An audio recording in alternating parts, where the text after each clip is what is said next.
In today's video, I'm going to share a simple 3-step process and several free resources that will help you fix the top 10 relationship complaints. So let's get started with the complaints first.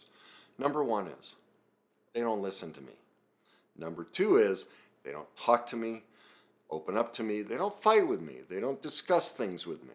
Number 3 is, they make me feel unwanted, invisible, abandoned, unloved, unappreciated, or undervalued. Number 4 is, they don't do as much for me as I do for them. Number 5, they don't support me. Number 6, they don't give me credit for how hard I try, for the changes I've made, for how much I do support them. Number 7 is, they expect too much from me. They're never satisfied and they complain too much. Number 8, they don't do what they agreed to do, or they do the opposite of what they agreed to do. Number 9 is, they prioritize their work or activities instead of the family or the relationship. And finally, number 10, I don't trust them. I've just lost trust for this person. Now, before we get into this, I want to talk about 3 truths we must accept if we're going to conquer these 10 relationship complaints. And the first one is this: it is probably true that they do all of these things or many of these things. And whichever ones they do, it's horrifically sad that you're experiencing that. And it's okay to be sad about that. That's truth number 1. It's okay to be sad. Number 2, it's also true that every person in every relationship at some point will do one or all 10 of these things. That's because they're human. We must accept that in every relationship, we're dealing with a human who's going to make mistakes, and they will do these sad, hurtful things. And that brings us to number 3. It's also true that it's very sad and that they will do these things, and that these things will happen from the people we love the most. We all have a false truth and belief that these things should never happen from the people that love us the most. Well, that's a lie. The truth is this: those that love us the most show us how human and perfectly imperfect they are. That's why they love us, because they want us to accept all of them. And that's why they will be hurtful in these ways. That's just truth. And so the most important truth to be able to accept and to be able to repair your relationship is to recognize that the person who loves you most is going to hurt you the most.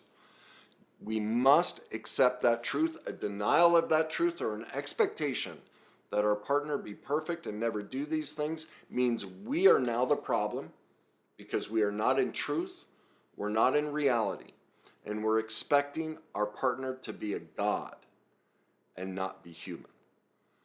That means we need to look at ourselves. And so those are the 3 truths. It's okay to feel sad.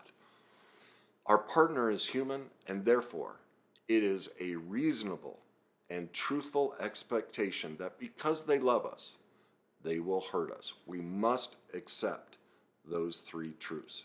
Now, let's go through the solutions to this, the simple 3-step process.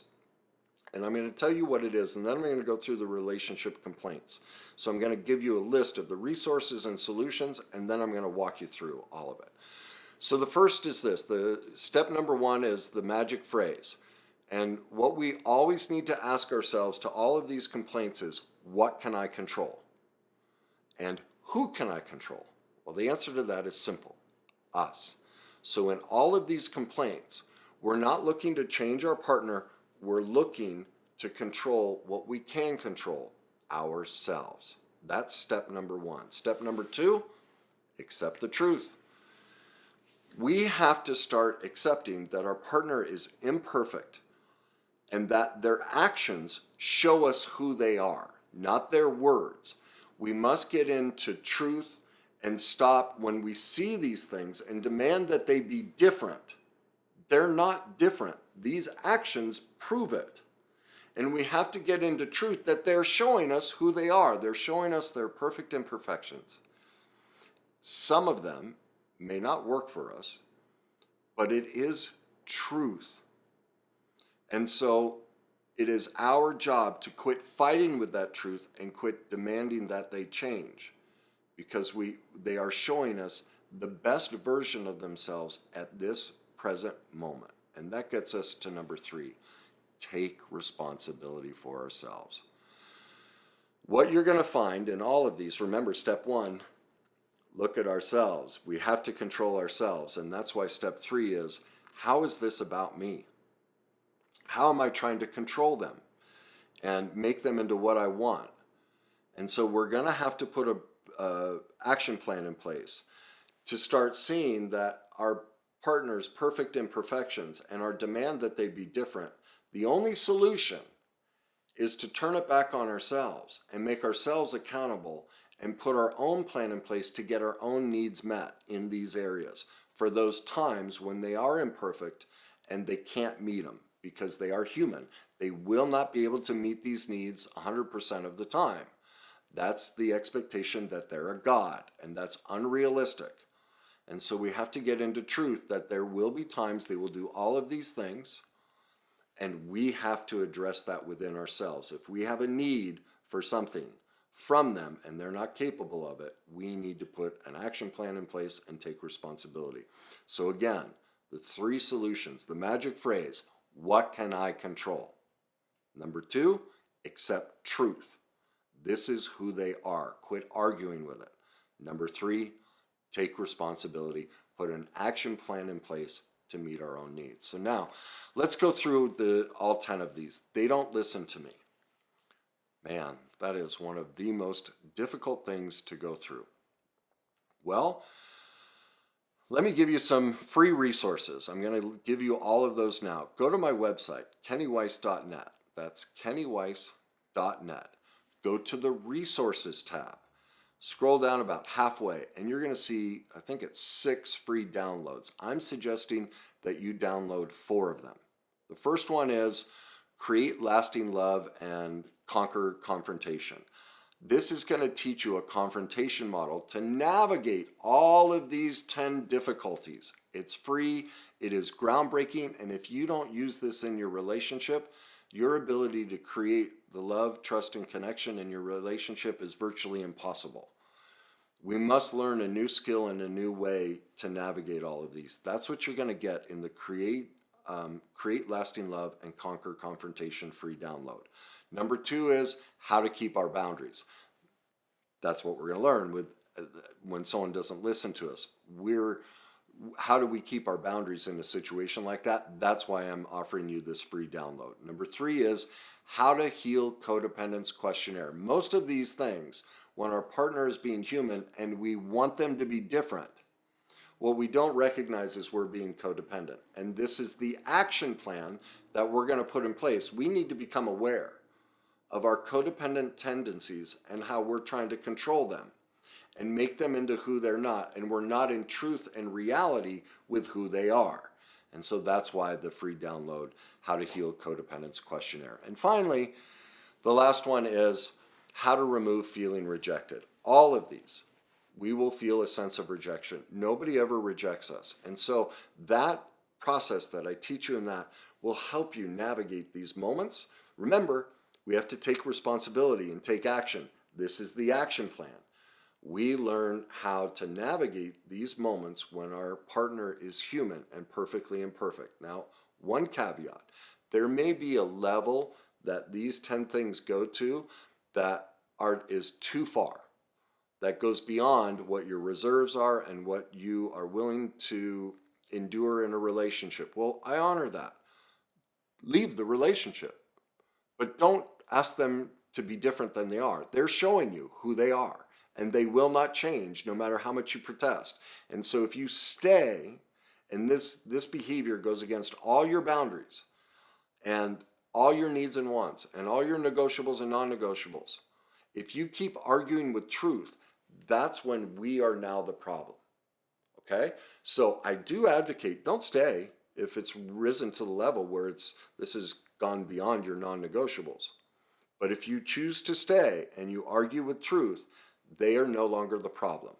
Now we are. Remember, that's why the 3 simple steps. We have to take action and take responsibility and look at our part. All right? So when our partner doesn't listen to us, this is where we have to get into looking at what are our morals and values, what are our needs and wants, what are our negotiables and non-negotiables. It is always my job to meet my needs and wants. My partner will not be able to listen to me at all times, so I need a backup plan. Who's the friend I'm going to call when I need to be heard? That's my responsibility to meet that need. All right, number 2, they don't talk to me. They don't open up to me. They won't fight or discuss things with me.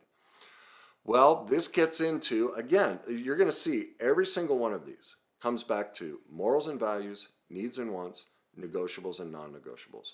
My suggestion to you, and I say this whenever this topic comes up, people think they know what those are, and they don't. They know generally, little simple things. I don't want someone who steals or fight, things like that. But on a deep level, they don't. So head over to my YouTube channel, my Codependence playlist, and look for the 3 videos titled Codependence Recovery. Just type that in. All 3 will come up. You're going to learn how to discover what your true morals and values are in every area of your life, your needs and wants, negotiables and non-negotiables. If you don't do that work, you can't solve this problem. And I know you think you know what the answers are, but I promise you, go watch the videos and you're going to see, oh my God, there's so much I don't know about myself and what I really want in a relationship. It is imperative to repair this relationship. We take action and discover that. So if our partner is in this place, and either one of those 2, we know exactly how to respond, because it might be non-negotiable. We might have to leave, or we might realize, wait a minute, this really isn't my need. My need is actually this. All right? Now, this is also why I gave you the free download of How to Conquer Confrontation and Create Lasting Connection. I just flipped the name of it. But the reason this doesn't happen is there's no confrontation model. And so one or both don't feel safe. And that's why you need it. You need to work through that process so both sides feel safe. There are ground rules so that we can speak freely without feeling beat up, judged, blamed, and we can both feel heard. Number 3, they make me feel unwanted, abandoned, all of those feelings. Well, this is going to be tough to hear. I know with the current culture, everyone's saying, with political correctness that we make people feel. It's just a lie. It's just not even scientifically true. That's not how emotions work. We generate our own feelings from within ourselves. All emotions we ever experience are from childhood. We learn them. So when your partner is doing any of these things, what you don't realize is in that moment, you're reliving childhood trauma and pain, original pain. I'm not saying they're not doing these things, but the belief that they're making you feel, that's not how emotions work. Whenever we have a life experience, we learned about emotions as a child, the definitions of certain people's thoughts, feelings, and actions. We learned all of that back here, and we're bringing that definition into this moment and placing responsibility on the other person to fix it. Well, that responsibility is back there. It's our job to heal that. That's why the download for the boundaries is learning about that. You're also going to want to watch my videos on YouTube about how emotions are made. Because once you start to see every emotional reaction you have isn't the other person. It's your unhealed pain from the past that you've brought forward. And so it's actually a gift when we feel those things, because now we can go back and heal this. I'm not saying our partners don't say and do things that aren't nice. I'm just saying when we learn the truth that our reaction is about ourselves, and we learn to go, oh, wait a minute. Gosh, that looked and sounded just like Mom when I was 6 years old. Wow. I need to heal that original feeling with Mom or my brother or my coach or whatever it was. Wow, they're acting childish and immature, but that's about them. I don't need to make it about me. I get to decide, do I want to feel bad about myself for that? No, because they're just telling me about themselves. That's not even about me. That's about their own unhealed pain. Do you see the boundary there? Do you see how I've just protected myself? Your feelings are yours. You're creating them within yourself. You're trying to get me to carry them. I'm not going to do that because I've healed the pain from my past. And so when you say those things to me, I'm just like, man, my partner's having a tough day. I love them. I trust them. They're doing this work. They'll figure it out. They're human. This is one of those days where wow, I'm really sad for them, but I'm not going to let it take me down. This is their pain, and they get to deal with it if they choose to. If not, I'm going to be boundaried. I'm going to use the confrontation model. I'm going to use the process of how not to feel rejected. I'm going to heal the pain from my past, and so now I recognize nobody ever makes me feel anything. All right? What about they don't do as much for me as I do for them? Well, if that's the case, why are you doing so much for them? Do you see you're keeping score? And what that means is what you really wanted to do was say no. You're trying to nice somebody into a relationship and do things for them so that they'll give it something back. The proof, and everyone gets all upset about this. No, I'm just trying to be nice. I'm like, well, truly being nice and truly giving to somebody, there's no strings attached, right? We don't keep score. We don't bring it up. We don't have resentment. If we have any one of those three things, if we ever bring up how we're doing so much for somebody else, what that means is we are subconsciously trying to manipulate them to like us and give us something in return, treat us nice in return. Well, that's not love. That's manipulation. And so we need to ask ourselves, why am I setting myself up like that? And why am I doing things that I don't really want to do? Because if I really wanted to do it, I wouldn't even pay attention if they gave it back to me or not.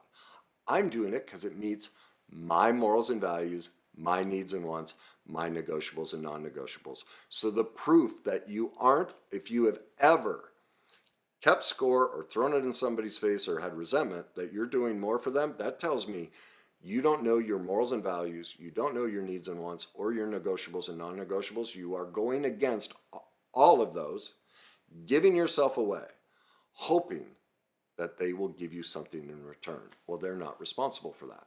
That's our job, all right? What about they don't support me? Well, we need to define support.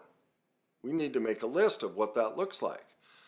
Also, remember, the way relationships work is when we're out of truth and we expect that we're always going to be supported, that means we're in codependence. That means we're not in truth. We're not accepting that our partner is perfectly imperfect and human, and there are times they can't support us.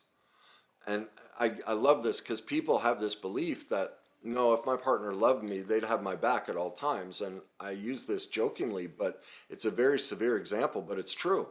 It's like, okay, if that's your belief, that your partner should always support you, do you realize what you're saying? What you're saying is equivalent to coming home to your partner on a Wednesday night and going, you know, I just realized something. My life's a little boring, and I'd like to pep it up a little bit. So, you know what? Every Wednesday night at 8 o'clock, I'm going to go out and commit murder. It just sounds exciting to me. I just need a little danger. But since you love me, you're going to support me.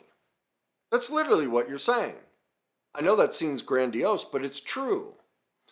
It is not loving. Now, I'd ask you, would you support a partner who did that? Of course not. You'd leave.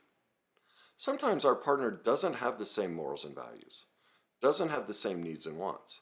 And so it's loving when they say no to us and don't support us.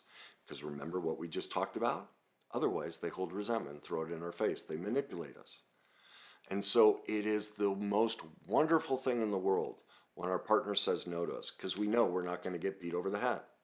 Now, you might find that there are certain areas in your life that are non-negotiable. You need to be supported in this way, and that's why I said make a list. What are the areas? As long as they're not codependent, you need support here. And if they're not supporting you, well, now that's your responsibility, because no one taught you to go through your morals and values, needs and wants, negotiables and non-negotiables. You chose a partner who has different morals and values and will not support you. That's not their fault. You chose them. And so you may have to leave the relationship or have a discussion and go, look, no one ever taught us this. I'm just figuring this out. Can we negotiate this, or is this just something you'll never do? Oh, you'll never do it? Well, I'm really going to have to contemplate that and see if I'm willing to change my non-negotiables. I'm not sure, but this may mean the relationship has to end, because that's like non-negotiable for me, at least right now. That's how you handle a lack of support. When they don't give you credit for how hard you try, number 6, or the changes that you're making, what you're looking for is outside esteem, outside approval. That's why the codependence questionnaire. It's not somebody else's job to recognize our worth.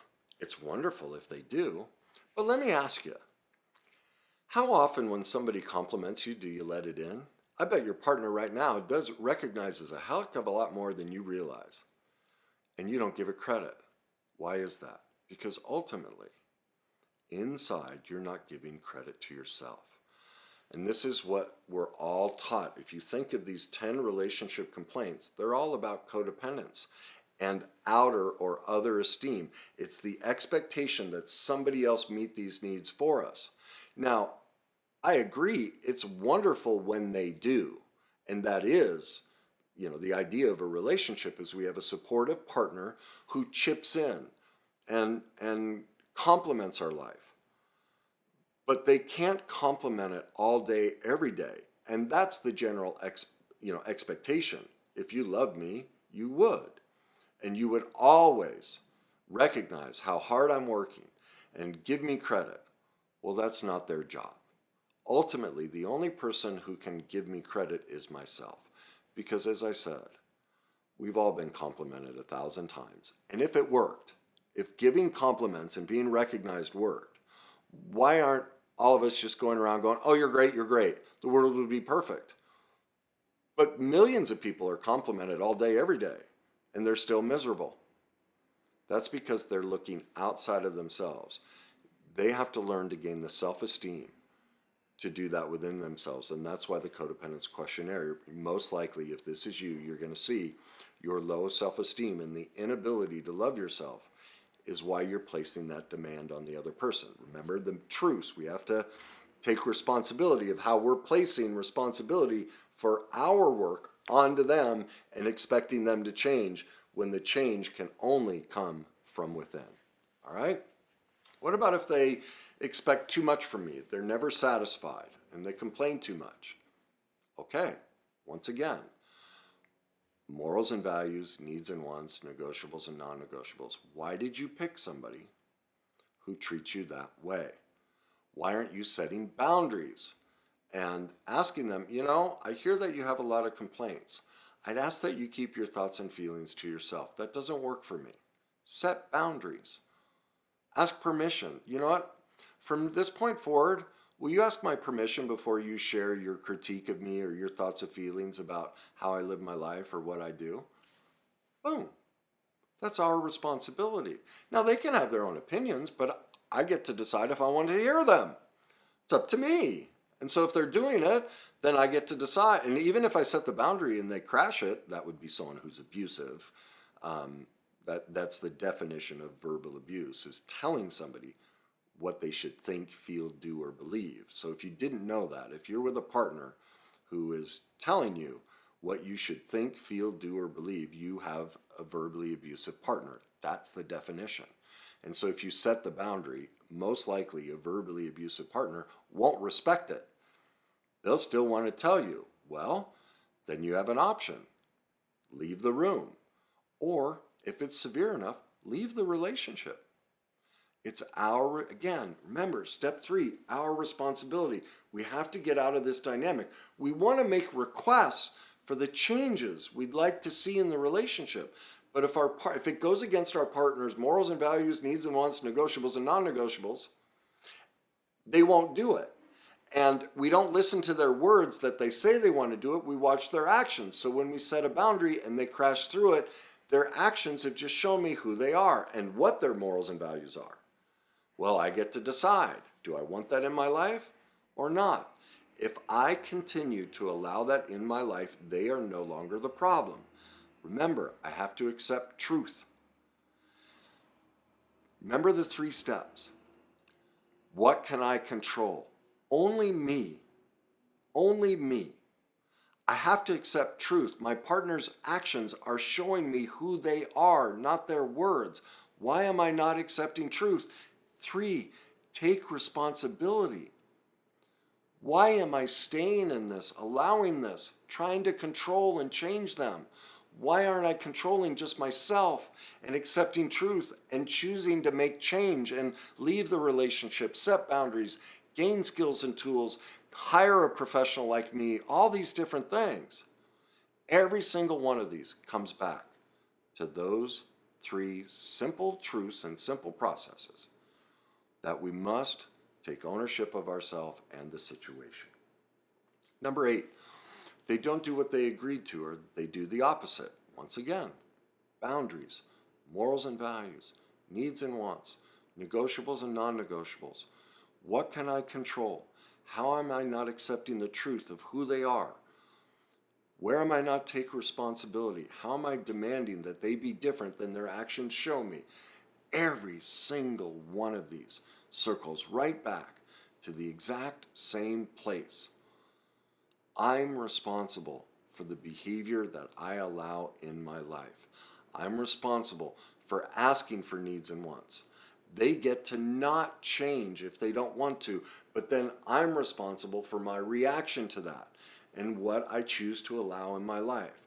It's the same process with every single one of these. Number 9, they don't prioritize the family and the relationship. They place work or hobbies or activities or something else. Once again, codependence questionnaire. Why did I pick a love avoidant?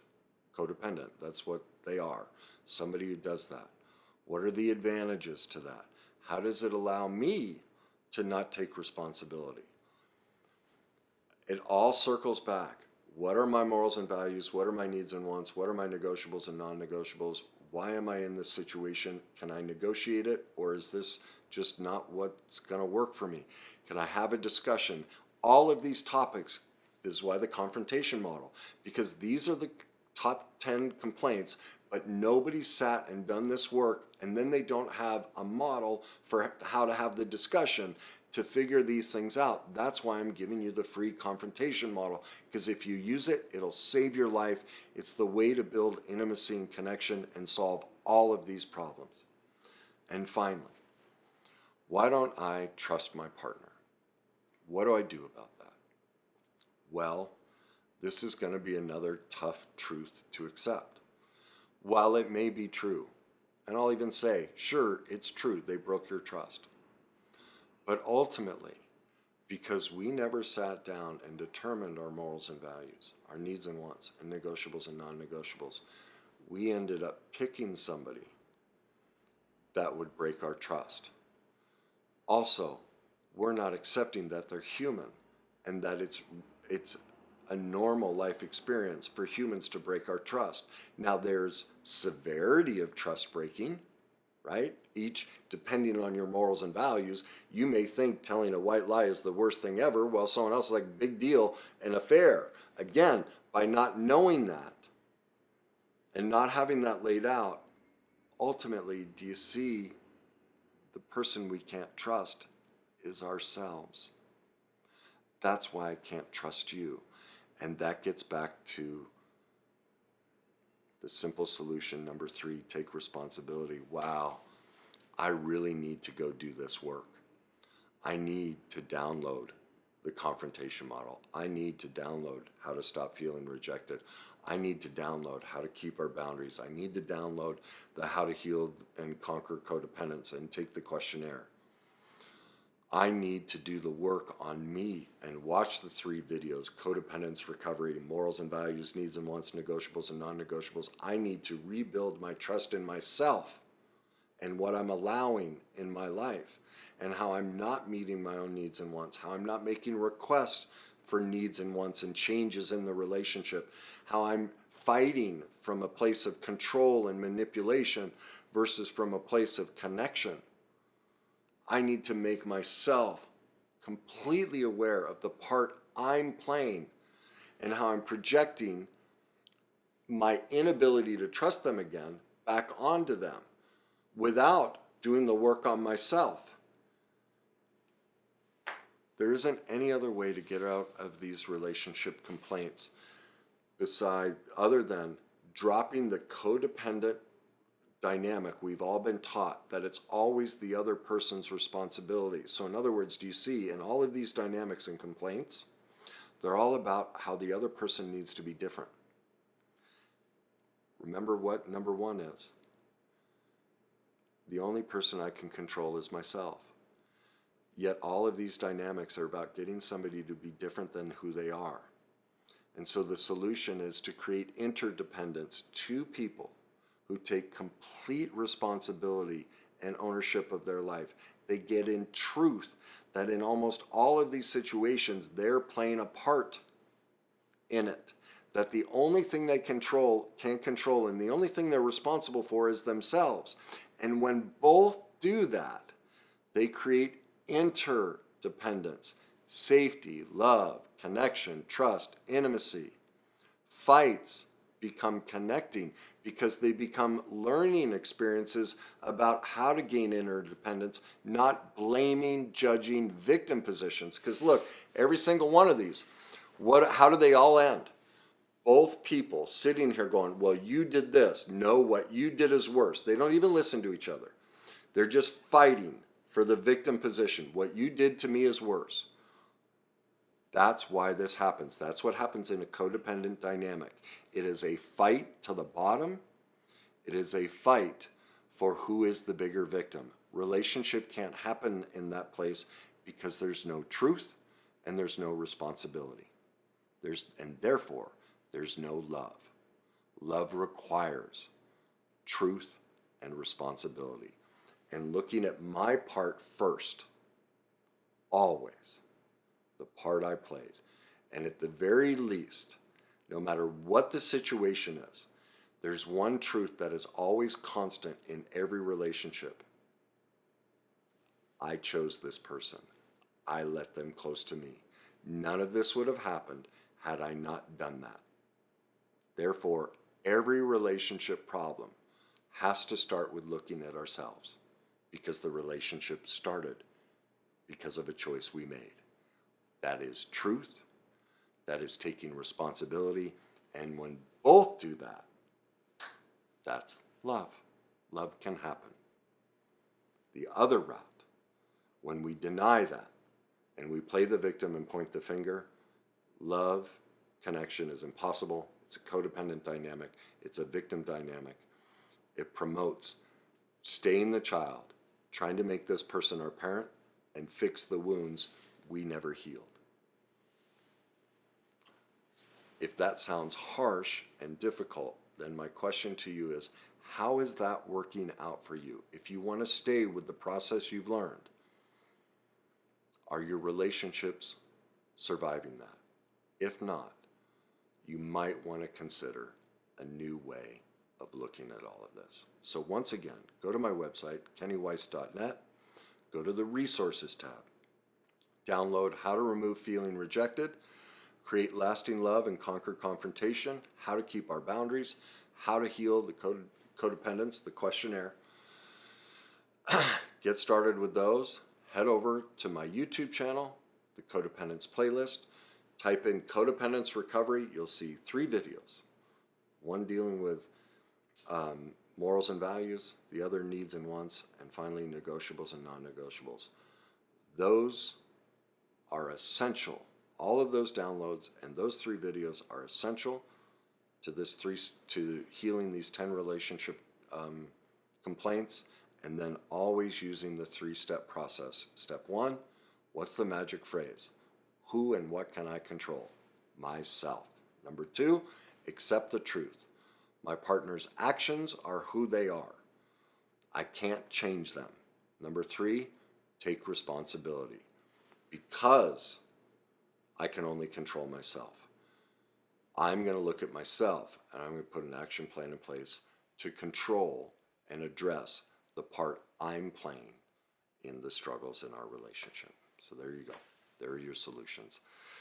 Remember, enjoy the journey.